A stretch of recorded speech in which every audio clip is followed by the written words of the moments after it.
What's good, people? It's your boy Uncle Fred back in the house again. I know y'all thought I was ducking folks, but no, your boy Uncle Fred don't duck, no smoke. I don't run from no battles. I don't run from nothing. And but yeah, I'm coming back, and I wanted to tell y'all my impressions of the game, and I'm gonna give you that here in just a minute. Y'all just hang with your boy.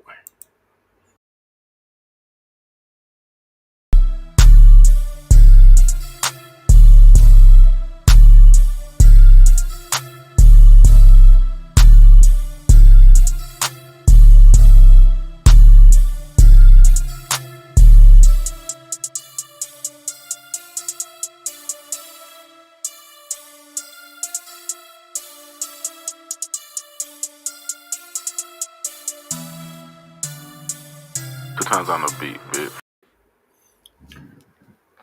What's good, people? It's your boy Uncle Fred back in the house, back in the saddle, one more again. Hit that like, that comment, and subscribe button, and become a part of the Uncle Fred Sports Experience, where I guarantee you will not be disappointed. So we know the story. Cowboys fall up in Lincoln Financial Field, 28-23, and usually uh,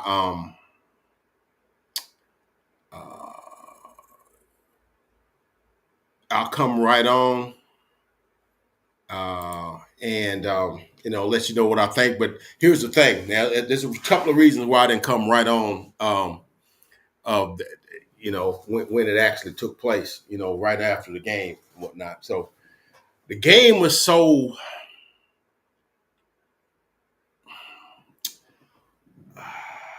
unhinged, it was so up and down, topsy turvy, weird, that I kind of didn't know exactly how to. I mean, I didn't know exactly how to come, how to feel. Should I be, obviously you're gonna be pissed off or disappointed because you didn't win.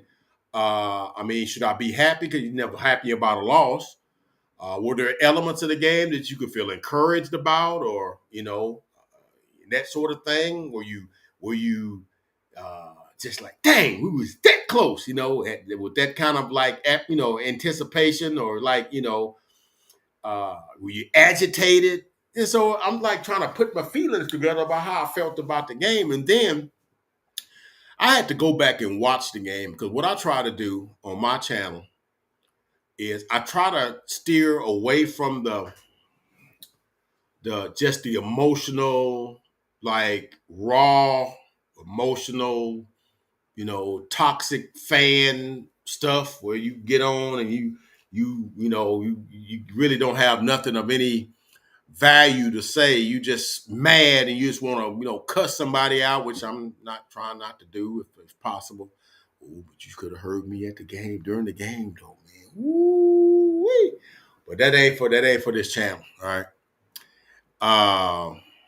But and so I kind of want to bring. So what I do is I'll go back and I'll watch the game and I'll break down the game in various areas. Sometimes look at various plays. Sometimes watch a handful of plays, maybe 10, 8, 10, 12 times, looking at different things. Looking at I don't know if I can get different angles, but you're looking at different things.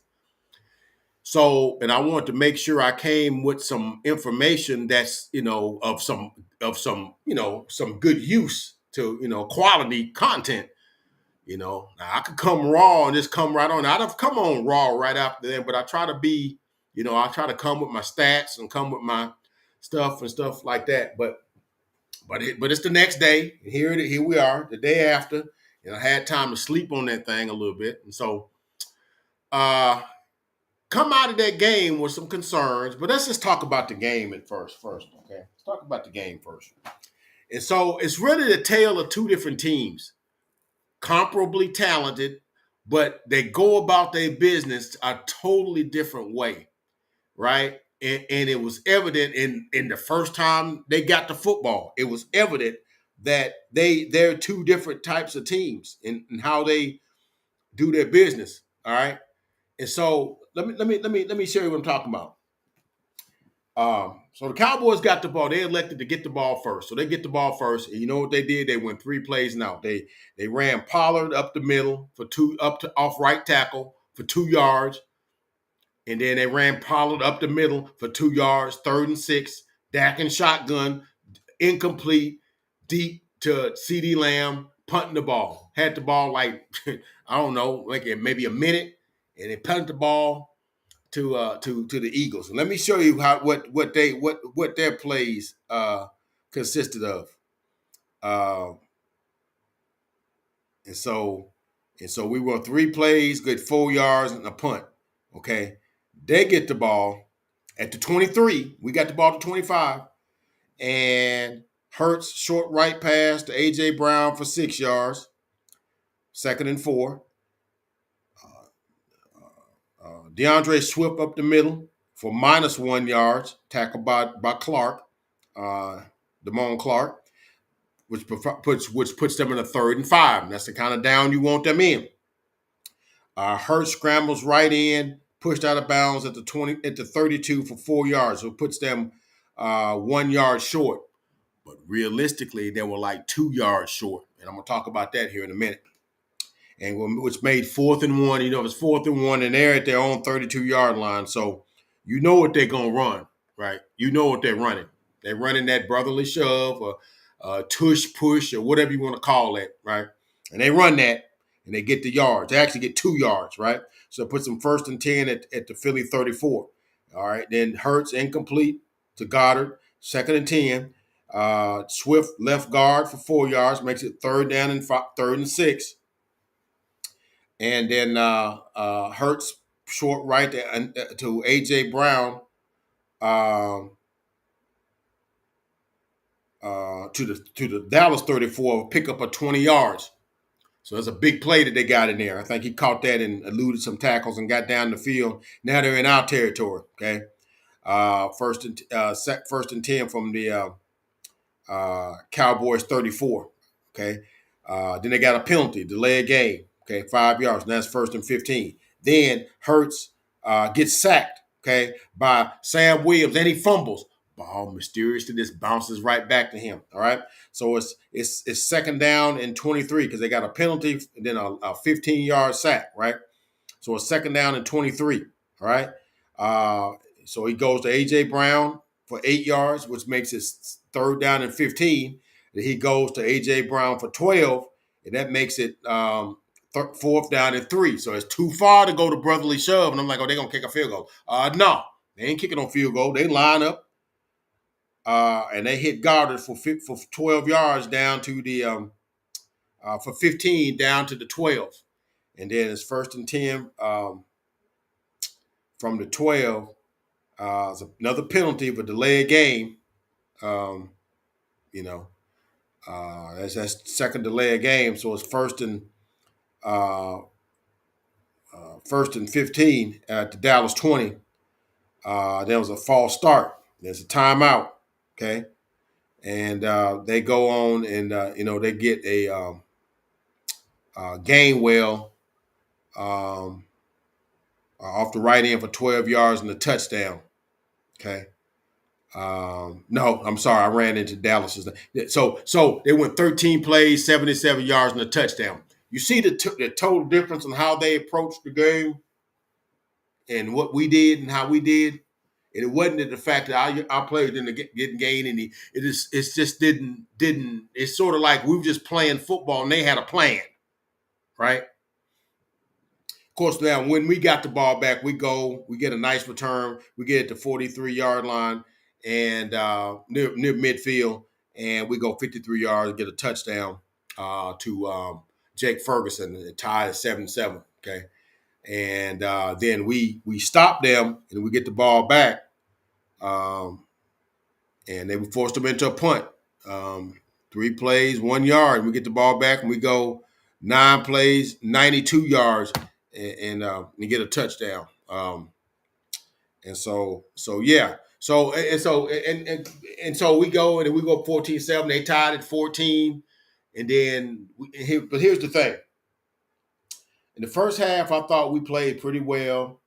Uh, but here's the thing: since we got the ball first, we know they're getting the ball in the second half. So we got the ball with about like 7 minutes to go in the half. So it's really important that we take as much time as we can to score, and that way, and hopefully take as much time off so they don't get the ball. Because the last thing we want to do is give them back the ball and let them score, and then they get the ball to start the second half. Okay, so we're driving, all right, and you know, CD Lamb has played a hell of a game, man. And we're going down the field. Jake Ferguson, we got some nice runs by Pollard, and we're getting down to a 3rd and 5, right? At like I guess it was like the 40, 35 yard line or whatever. I guess I can just go ahead and pull it up here. Um, and so and so they called a good play due to the coverage. Michael Gallup runs an inside route, breaks out to the left, and there's nobody there. And he's right there. He just walks to the first down, but he bobbles that thing and don't catch it.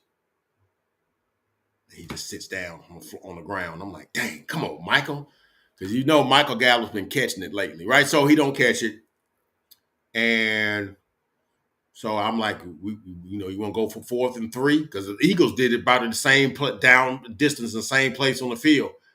But we decided not to, and we decided to kick the field goal, and with about a minute and something left in the quarter. Gallup makes that catch. I think we go on down. I think we get a touchdown because they really weren't stopping us once after that first 3 and out. They really didn't stop us, right? And the Eagles don't do nothing with it. Okay. Second half, it's a totally different story. And right before half, I think they was going to try to score, but he got sacked by Micah, and sort of a way he got twisted. I think he got hit by DeMarcus Lawrence when he was coming in. Him and Kelsey was kind of going, at it, and I think he kind of got his balance off, and he kind of banged into Jalen's knee, and he couldn't do anything, and Micah grabbed him and tackled him. And I think he was, hurting. He was on the ground, bent over. And so I'm like, he may not be healthy for the second half. And I'm not talking about from the standpoint, I hope he's hurt and can't play. I'm just saying, okay, he's a little compromised. There's certain things we could do to him now due to the fact that he probably is not going to be able to move as freely as he would be. So I'm like, okay, we got a whole half to look at that. Second half, totally different.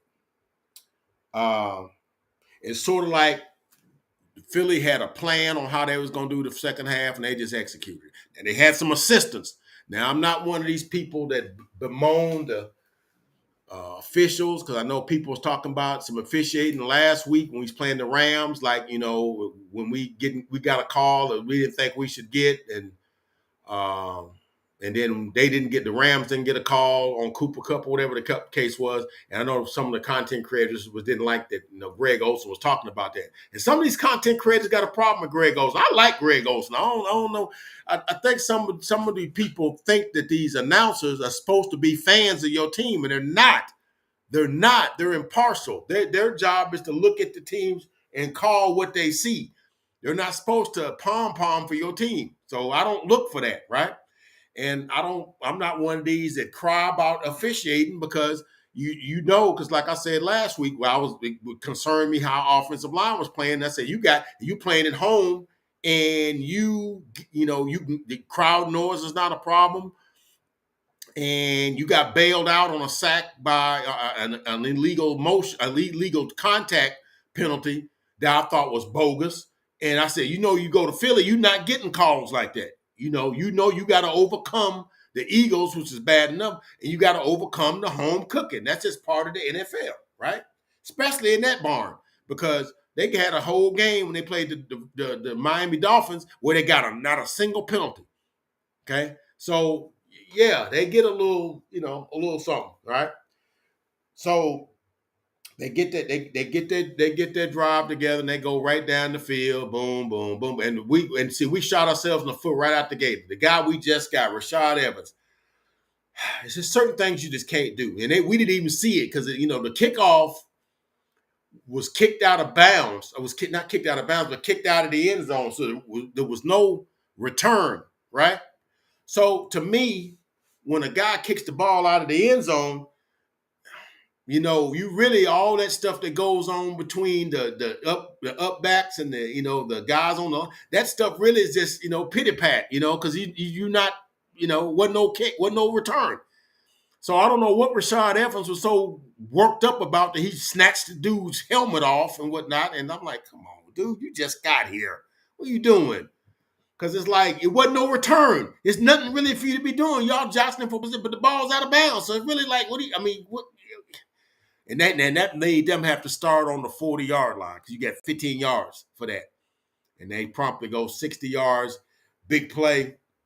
It was a 29-yard over-the-shoulder catch by Devontae Smith. And I went back and looked at that because it was on Bland.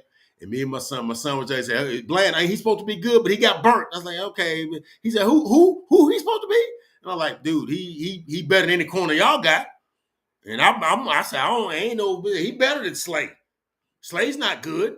He's best y'all got, but he's not Bland. If he came to join the Cowboys, he wouldn't be taking Bland's place. He'd probably be in the nickel because he's not better than Gilmore either, right? But it was good though because Devontae Smith was underrated. He's a good. I remember him when he's at Bama. He ran a little stutter go, and I mean Bland was maybe just a little tardy on the recovery, but Devontae ran the route in such a way that it was smart how he did it because he ran it, but he gave himself enough room to the outside where he could fade. And a lot of good receivers don't do that. They run that route so close to the boundary that the corner uses that boundary like an extra defender because you can't go no further than that, and they just press you right up against the boundary.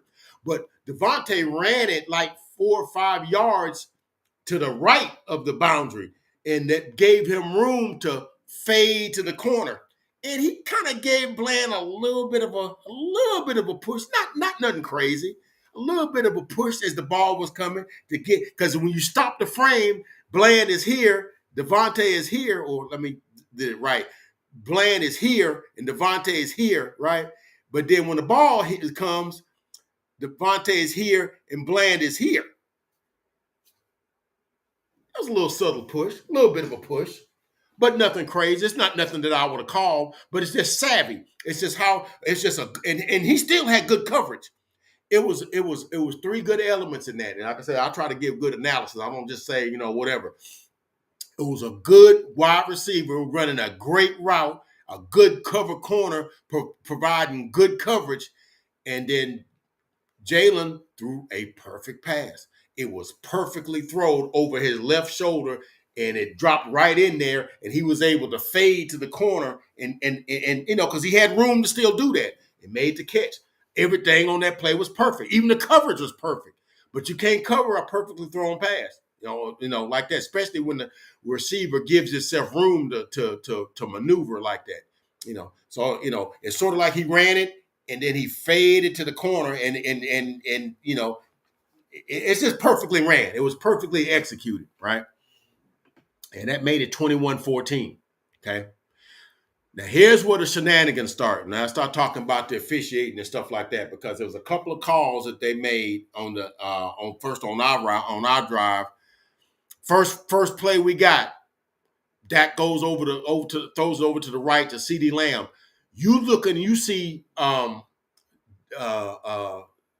Darius Slay has his arm on CeeDee Lamb's arm, holding his arm, making it where he can't bring his arm around to catch the pass, right? And he's looking at the you don't see that? And if Greg Olsen make a comment, he said, hey, there's something there. He says, yeah, it's a little there. He said, yeah, he definitely got his arm there. He says, but they're letting them play. And he said, but we're gonna put a pin in that. He said, okay. He said, but game of this magnitude, they should let them play. Bet. Good deal.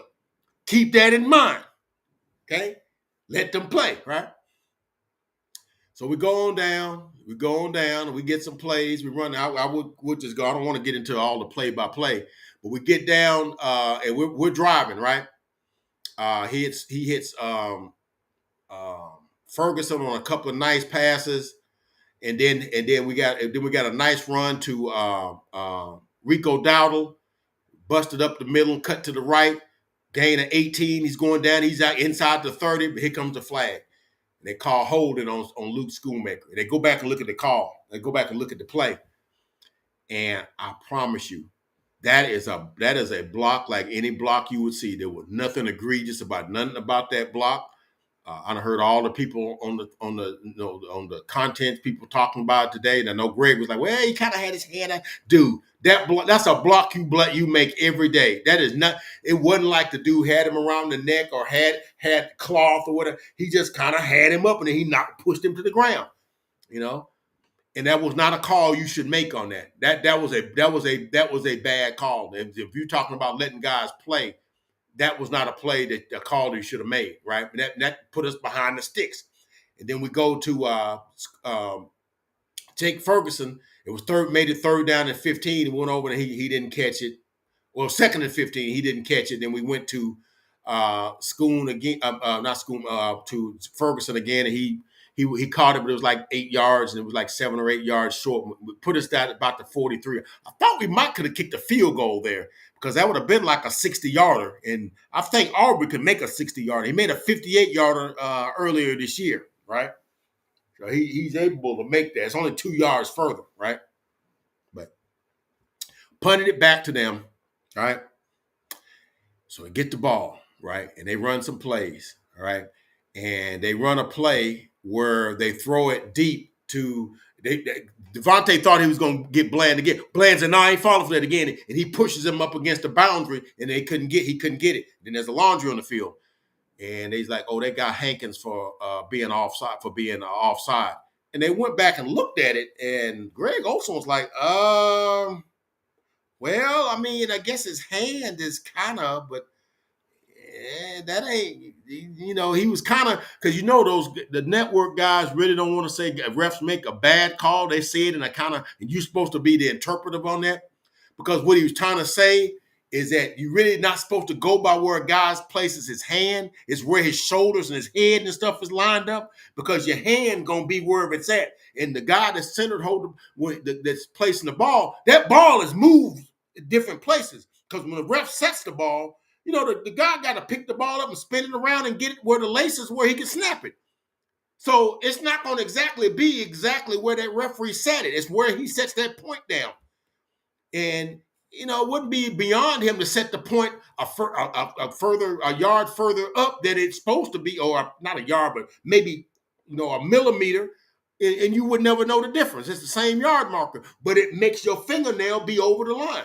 And I'm like, that's not a call you're really supposed to make. Man, and that didn't really result in anything. It was just a free 5 yards, but, we're not trying to give them no yards. And then there was another play where, Hurts rolls out to the right, and there was nothing there, and he throws the ball out of bounds. And it was minimal contact between him and AJ Brown, between Gilmore and AJ Brown.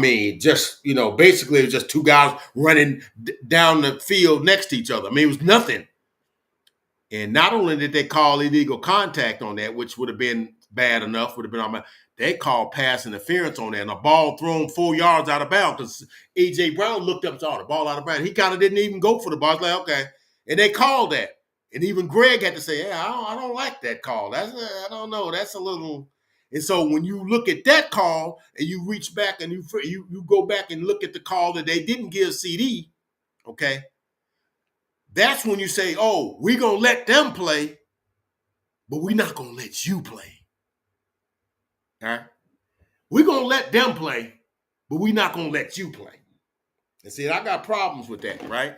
Because most of the time, it's a human element with the officiating. It's human. That's human. Adjust my camera a little bit. and I don't care one way how a game is called. You can call it tight, call it loose. I just say call it if you're gonna call it loose, because there's some officiating crews that call every little thing, and then there's some officiating crews that call every nitpicky thing. Some play let them go, some of them let the stuff go. They only call the egregious stuff.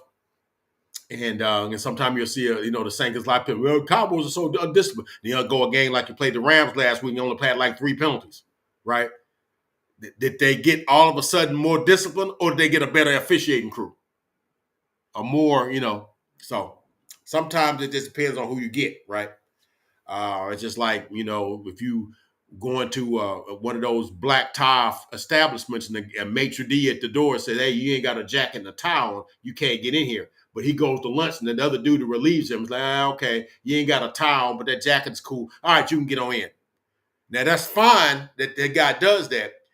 But then if you get in there and that guy made you wear the tie, and you get in there and there's other dudes in there with with polos on and no jacket and stuff, and it's like, hey, if you're gonna make everybody do it, it's fine, but then you picking and choosing that ain't cool. So that's why I'm saying, I don't. If you're gonna let them play, then let them all play. If you're gonna call it tight, we call it tight for everybody. Okay, that hand placement on Jonathan Hankins was a bullcrap call, and that call on Gilly was a bullcrap call. I don't care what you say. Those were bullcrap calls, and that gave them 20. That gave them 18 yards, and got them in field position. And that allowed them to go down and get, because that was going to be 3rd and 10. And I mean, they might have given it up anyway, but you just don't like to see that call made, right? And they go down and they get a touchdown, and to AJ Brown catches it and cuts back, and Bland takes a bad angle and loses balance and and he gets in there. It's 28-17. So then Dak starts to cook. Dak goes down, and then we get a touchdown. We go down, and well, actually, we didn't get a touchdown. We actually didn't get anything. We go down and we spend about 8 minutes and don't get anything. That's the drive of the day. Really set the tone for the rest of the game, because and really we didn't get the ball, but like for a minute, a minute and a half. We got 1 possession and a half in the third quarter, and they got 2 full possessions, got 2 touchdowns, turned the whole game around. And we get the ball, and they got us on that penalty that stalled that drive. And then, when we got the ball at the end of the quarter, we start driving, and we get inside, we get down inside the red zone, and then we, aren't able to get in. First, Dak tries to run and gets upended. That's been a meme all day. Hey, the Cowboys got upended. Yes, man, funny. And I thought Dak had it, but he chose to go airborne, which I thought he should just lower his shoulder. But look, man, I'm sitting on the couch. I'm not going to tell you how what you see and how you should attack it. You're a 240-pound quarterback, and he thought he could jump over the guy, but the guy caught him just right, and that stopped his momentum and turned him upside down. And he stopped him, and then made it 4th down, and then they tried to throw it to a Schoonmaker who made, but really the route was really a rub route, and Ferguson was supposed to rub, I think it was Blankenship, if I'm not mistaken, was supposed to not interfere, but cause a pile up, if you will, go and wait and then occupy him where he can't get back to the tight end. And that's a rub route. Everybody does them, right? But he didn't do it well enough that allowed Blankenship to get there at the same time the ball. And then the Eagles came with like a blitz. And so Dak had to get rid of it. And it hit Schoonmaker, and he's right there at the goal line. And he falls at the goal line and has it. And they originally ruled it a touchdown because he didn't have it at first, but he gained possession of it. I know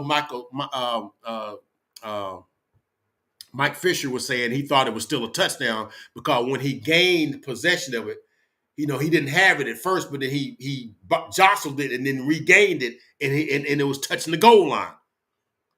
So I don't know, but I do know that when you do the steal shot, that Reed Blankenship has his arms wrapped around Schoonmaker's legs and knees, and the ball hadn't got to him yet.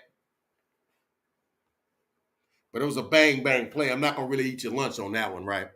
So they turn the ball over, but the Eagles are inside their own 1 yard line, and they run a couple of plays, get 1 first down, and have to punt. We get it back, and then this one we actually and here's one where they call something. on this particular drive, and I think it was a throw to Michael Gallup, and they called it was a whistle, and they said, "Oh yeah." Then they picked it up, and when you go back and look at dude put up his hands up under his face mask. What did you see that you turned that around? This to pick the flag up. I've never seen you call something and with something like that, and it's no, there was it's nothing wrong there. And you go back and look at it, like, no. And I think he may have meant to jam him in his shoulder pads because that's how you cornerback jams you. And he got his hands up in his face mask, up in his, And if you touch anybody's face mask, that's a penalty. It just is. I don't care what you say, it's a penalty. You can't touch a guy's face mask. It's just a penalty, right? But we was able to actually score on that drive. We had another controversy down on the goal line too, because apparently Chuma Doga came in, who's our backup left tackle, came in and reported on the right side, lined up on the right side. They was covering the tight end or whatnot, and he really ain't supposed to do that unless you report that you're ineligible. But apparently he said he reported. Dak told the ref they did, but when they did it, it was in legal formation.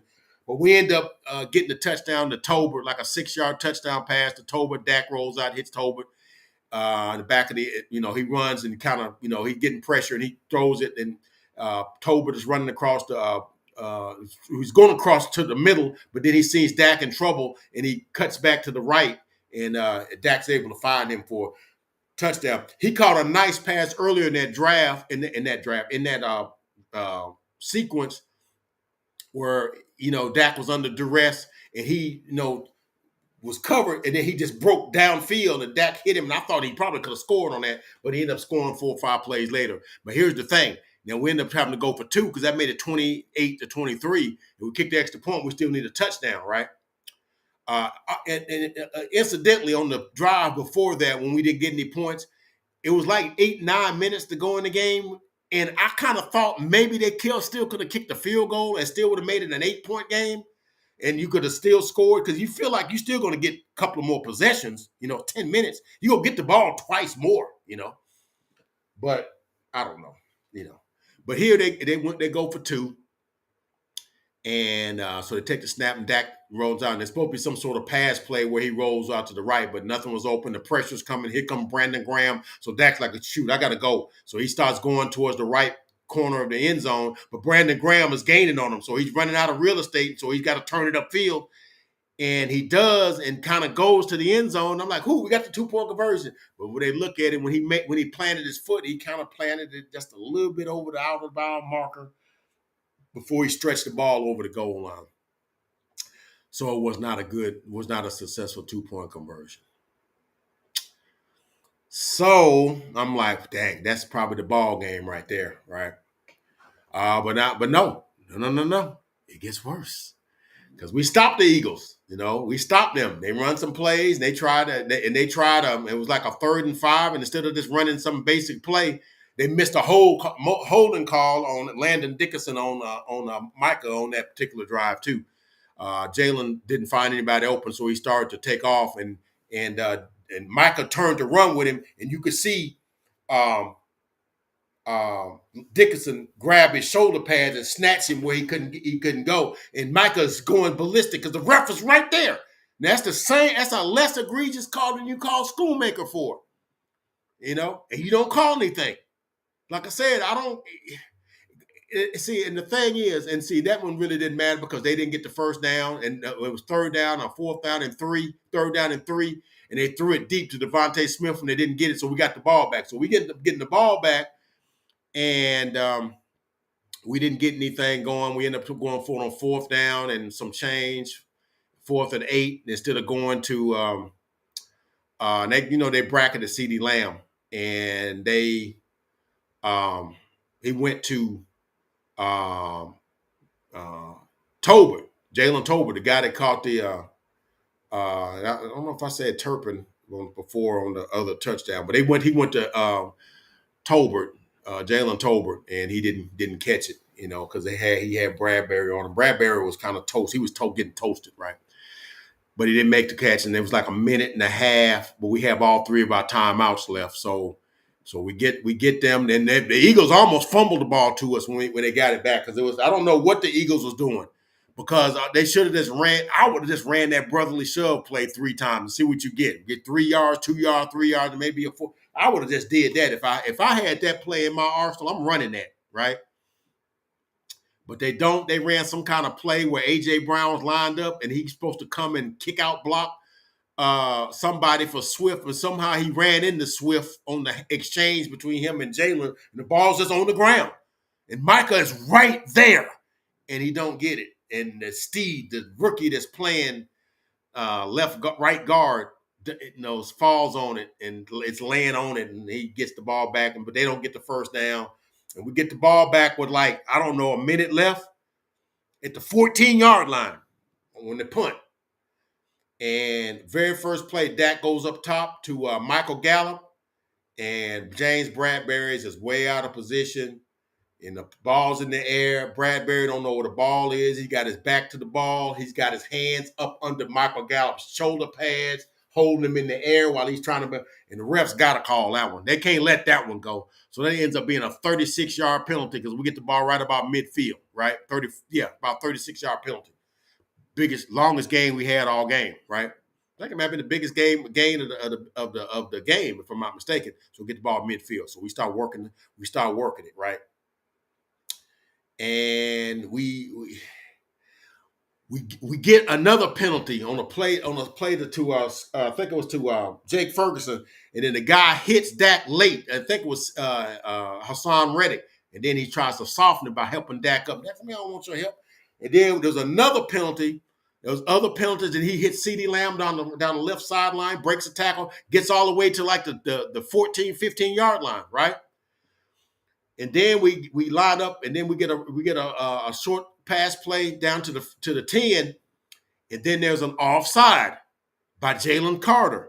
Then we get the ball at the 6-yard line. I think it was at the 11. Got it to the 6-yard line, and I'm like, ooh-wee. It's like 45 seconds left or 30 seconds left, and we're at the 6-yard line.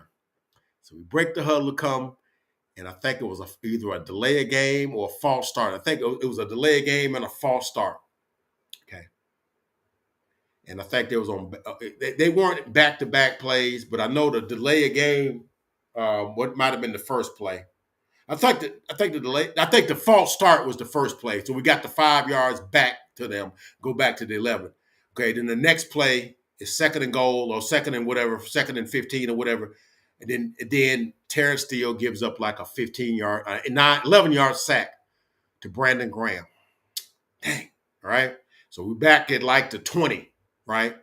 About the 20-yard line, right? 20-yard line, 21-yard line. All right.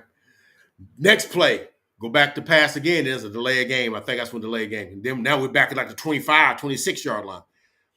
Then there's another sack by Brandon Graham, on Terrence Steele.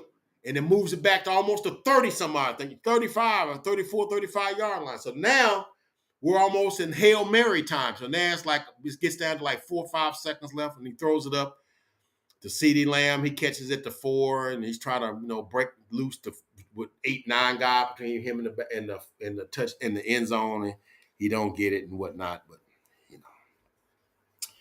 But yeah, there's a lot of things that went on in that, man, and stuff. So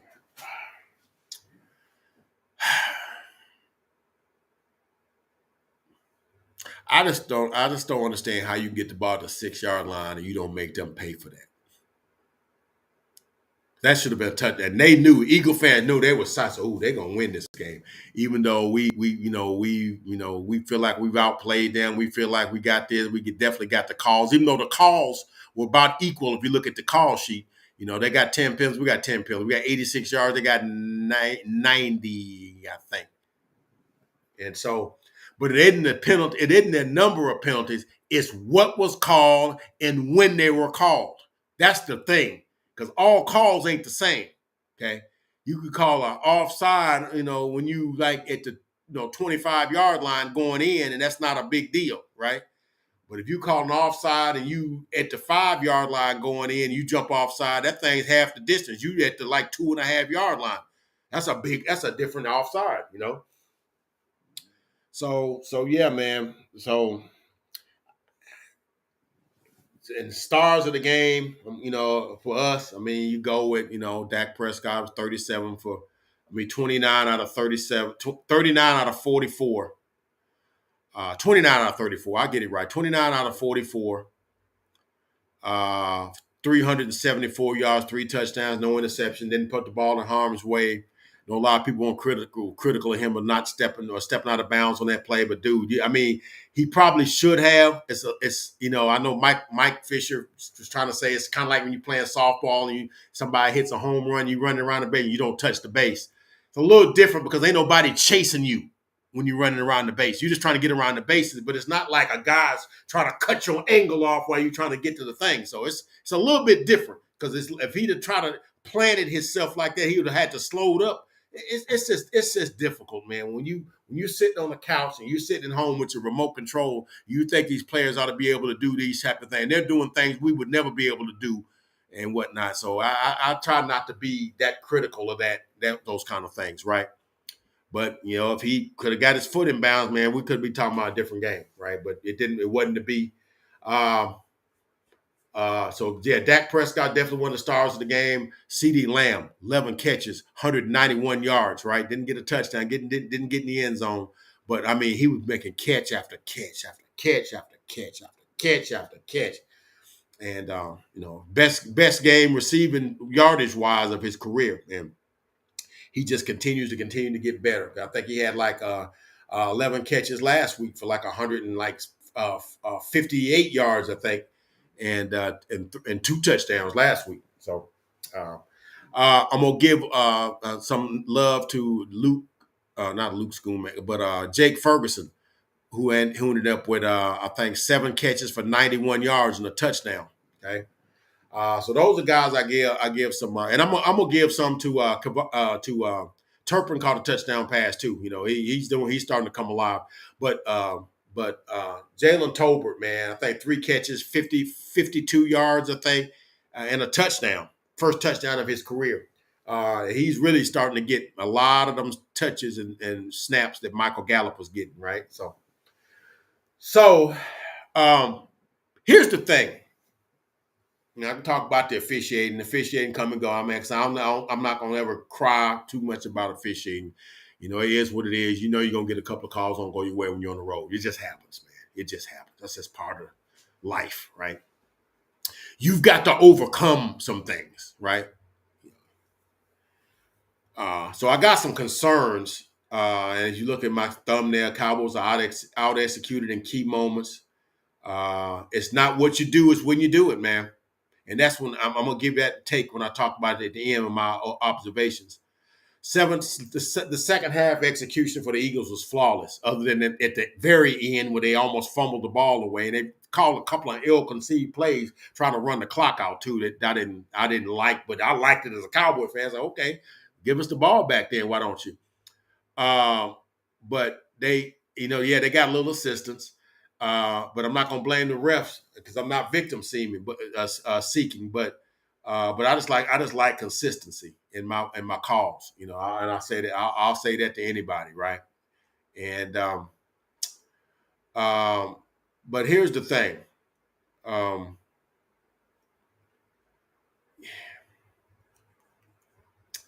I just feel like here's my concerns.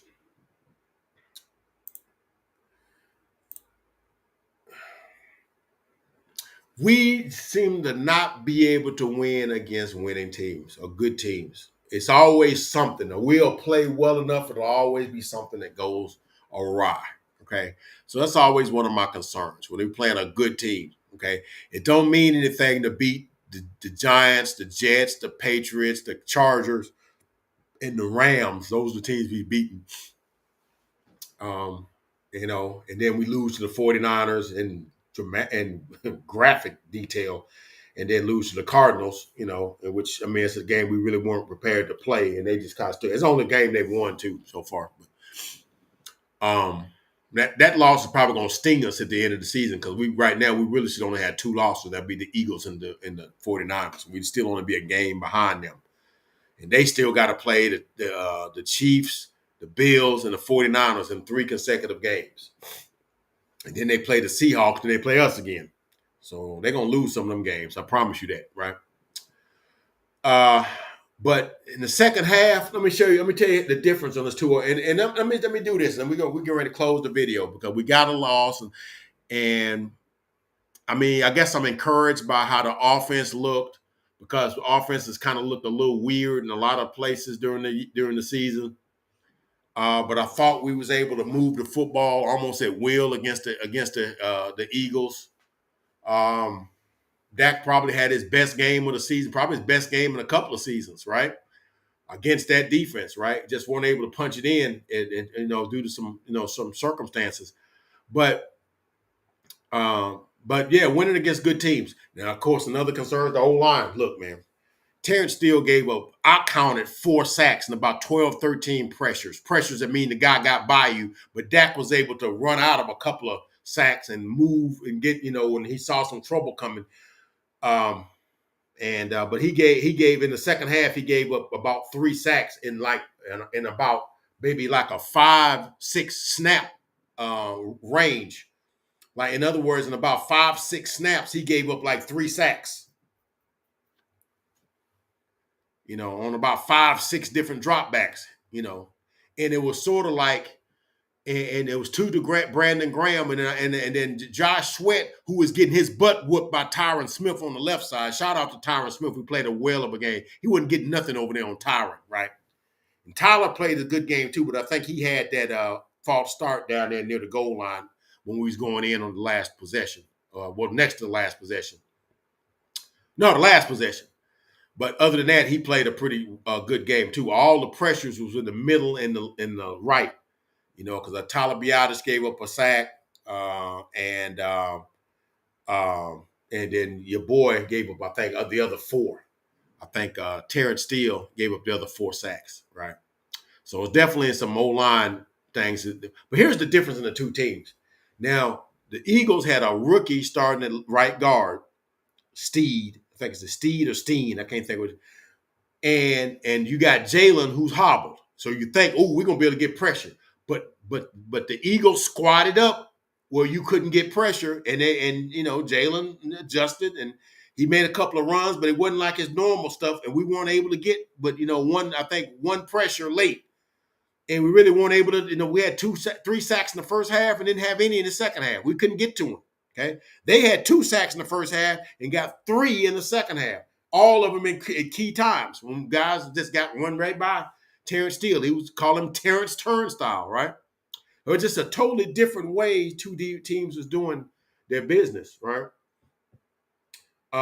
Michael Gallup, he had a key drop in the first half that I chronicled on the opening of the video where, we catch that, he catches that, we keep the ball, and we might even score a touchdown, and it's 21-14 going into the half as opposed to 17-14.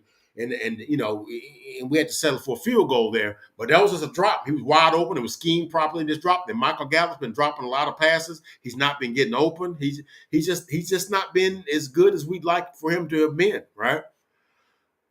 He's just not getting any separation. All right. And then another concern is we don't use Rico Dowdle. He's like one of our power backs because we want to continue to use Tony Pollard going up the middle, and he's kind of like not that kind of back. And I know a lot of Cowboy fans, we should never got rid of Zeke, man. How does Zeke look for the Patriots? He look like he good. I think Zeke might be washed, and I don't think he's not better than any of the backs on our team. I'm just telling you that right now. I'm just gonna be honest with you, okay.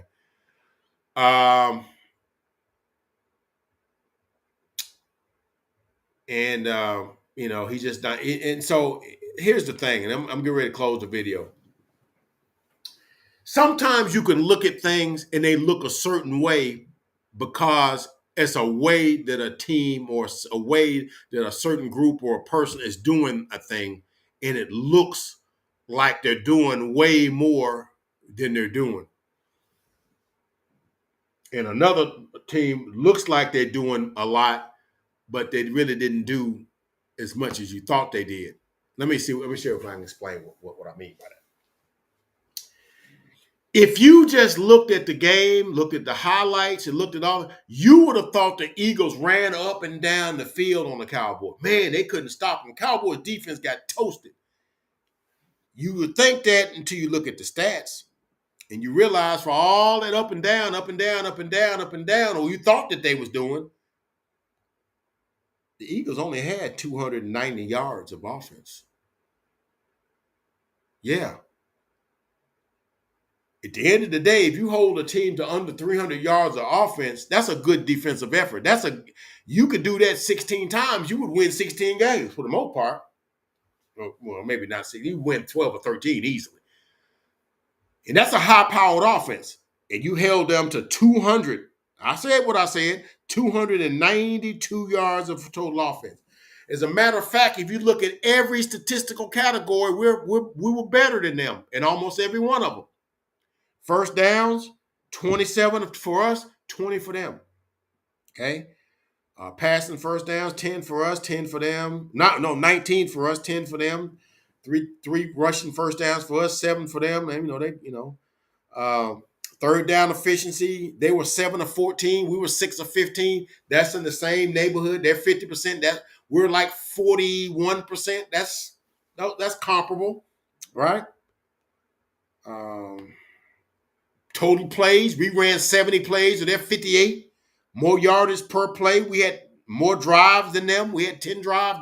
They had 9 drives. We had almost twice as many yards passing as they did. We had 330 yards passing to their 183.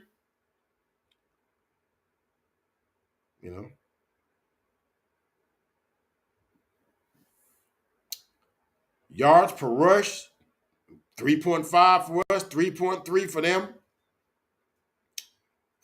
Red zone efficiency, we were 3 of 5, but they were 3 of 3. But we got there 5 times, so we there 2 more times than them. We just didn't get to the point.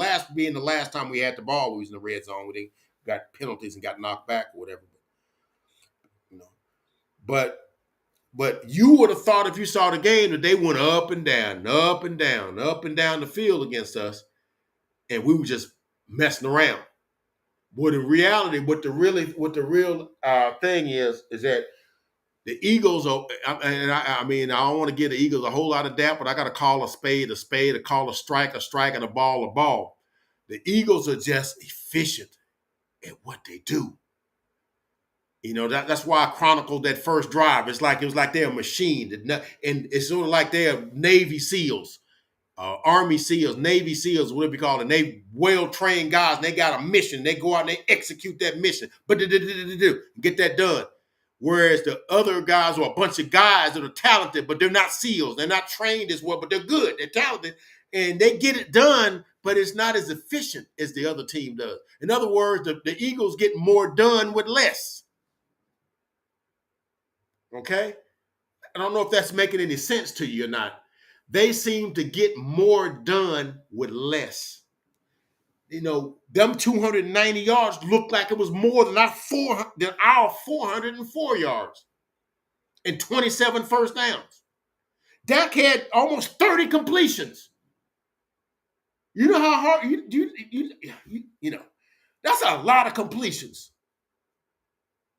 Okay? Dak had a spectacular game, right? But you would swear Jalen had a better game than him. Because I think he was like 19 or 24, 25 for like 206 yards and 2 touchdowns. Dak was 29 out of 44, I think, for 374, almost twice as many yards. Matter of fact, it is like twice as much. But Jalen does it efficient. It's like when they run their offense, it's like no wasted effort. Okay, it's like a heat pump. Okay, it's sort of like you got a guy that he comes in and he gets his job. If he's making something, he cut the stuff out, zips it all together, drills it all together, puts all the screws, and boom, got it. Whereas the other guy, he puts the same thing together, but he's got to measure it so many times. And, oh man, let me go check this and whatever. And it takes him an extra day to make the same thing because he just don't understand his assignment as well as the other one. And I just don't know if that makes any sense to you or not. It's just that's just the way I see it. Because, like I said, when I saw the stats, I'm like, dang, they only had 290 yards. Well, why did it seem like they was going up and down the field on us? Because when you're efficient, what you do, it looks like you're doing more than somebody that's just kind of, that's my dad used to say, pussyfooting around. Excuse my language. So that's what, and that's an organizational thing. It's a certain way that the Eagles do their thing, and I don't like the Eagles, but I gotta, look at things the way they do. They got a play that they run, and they execute that thing to the fullest. They never mess up on that. They got like a 92, 93% efficiency rate or success rate on that.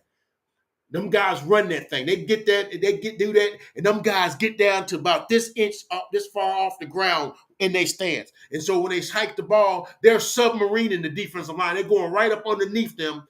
And so we was trying to like go over the top of that. And then one of those plays, if you saw that, Michael was actually riding on the back of them as they slide down. He's riding on them like he's on a circus on a parade float.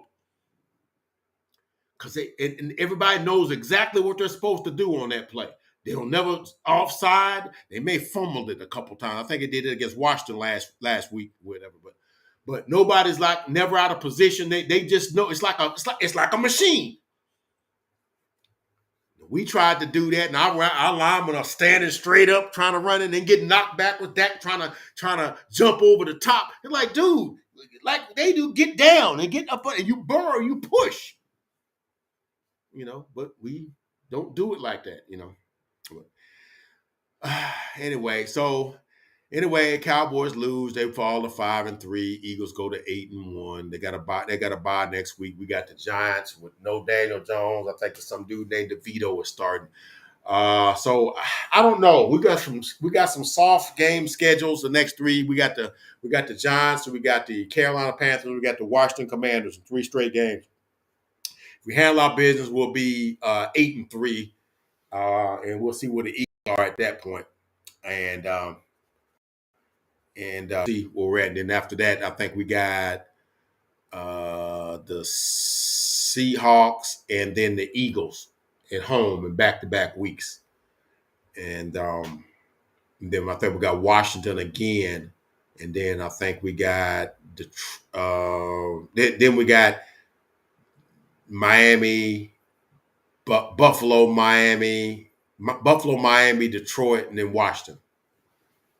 So we can get this thing close again, but man, it would have been so good. It would have been so good. It'd have been so good. It'd have been so good. It'd have been so good if we could have squeaked out that win Sunday. Because we would have been 6-2. They would have been 7-2. They got a bye. We could have won against the Giants. We'd have had the exact same record. And kind of hold serve to that until we play them again. And I'm telling you, they're going to lose one of them 3 games to Buffalo, Kansas City, or San Francisco. They're going to lose 1 or 2 of those games. I promise you they are. I promise you they are. All right? We could have been in position to do some real big things. Now, I know we got some tough games as it gets further down. We got the Bills and the Dolphins. Dolphins didn't look that good in Germany. Well, I'm not feeling as strong that we can't beat them. Bills didn't look that good last night either. So I mean, they're not as insurmountable as I think they are. It's just a shame we got to play Buffalo, and Philly gets Buffalo at home. They also get the 49ers at home. We had to play them on the road. Okay. They also got the Dolphins at home. We have to play them on the road. So, but they do got to play Seattle in Seattle, and that's a tough place to play. And we'll see where it goes. And like I said, they got to play at Kansas City. That's going to be not an easy task either. Super Bowl rematch, but Cowboys lose 5-3. I feel good about some parts, about some of the things, but Uncle Fred don't look at moral victories. You see, there's wins and losses. You don't get no extra credit for trying hard, But I do like that our offense is playing better. I don't like that Terrence Steele and some of the parts of our offensive line is not coming together like they should. And going forward, we got to figure out something with that, because if he don't get that fixed, man, it's going torpedo the rest of our season. Because once teams find out that you got a weakness on your offensive line, as you saw in the game yesterday, dudes gonna be lining up trying to get over at Terrence Steele, because that's the weak link on the line. Because you can't get nothing on Tyron and Tyler. He gets nothing over on that side. So you're gonna come to where it's it's sweet at. So I'm still with the Cowboys, and I just still think we gonna still do some things, man. I ain't lost nothing. I ain't lost no heart. I just wish we could have won that, because it was there for us, and we just didn't take it. We didn't claim it, and that hurts. And I'm just hoping we don't look back at this game and the game against the Cardinals and be like, dang, what our season could have been if we just took care of business like we're supposed to in them games. Anyway, that's all I got. Like I said, I give my little points on it. I didn't mean to go this long. But it's never good when the Cowboys lose. But I try to give a good perspective of what I thought took place. I don't want to just go off the emotion or anything like that. I try to make my channel where you get good insight about what's going on with them and what I saw and that sort of thing. And and I'm not trying to give you the rah-rah and that sort of stuff. I try to give you intelligent perspective. So that's what I try to provide for my handful of followers and subscribers. I hope to get more, but Anyway, like, comment, subscribe. Jump down in the comments if you got a comment on something. Maybe you didn't like something I said, or you like something I said. Make your comments felt. And I've seen a couple of people jump in. You could have left a comment, or in the chat. That'd have been fine. But anyway, we'll catch you guys. I don't know if I'm gonna do a thing on the Giants or whatever. I mean, I ain't taking them for granted, but it's the Giants. Yeah, we're gonna see what happens there with that. But anyway, man, we'll catch you guys in the next video. God bless. We'll catch you guys later.